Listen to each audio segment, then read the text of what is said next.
had, you know, this is the day before, in the days before computers.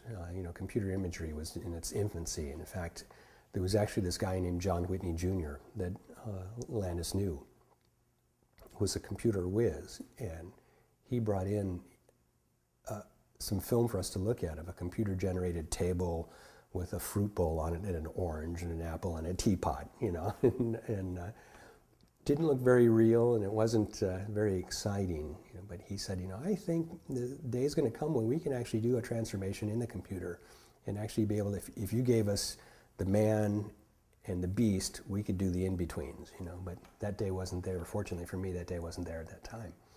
So I figured out a way. I mean, I just gave it a lot of thought, figured out how we could do it. I was trying to do it in one shot, and John kept saying, I would never show it in one shot. I want to focus on the specific parts that change. So, and eventually came out of an idea I had with to have hair grow.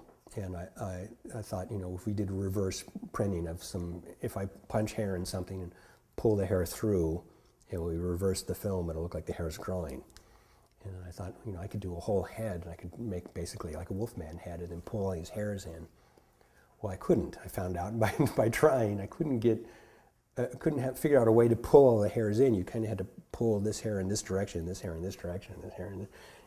It just kind of wasn't working on a whole head, but it started me thinking about if I make a head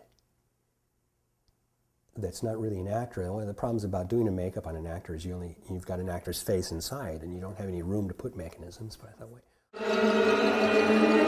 wait.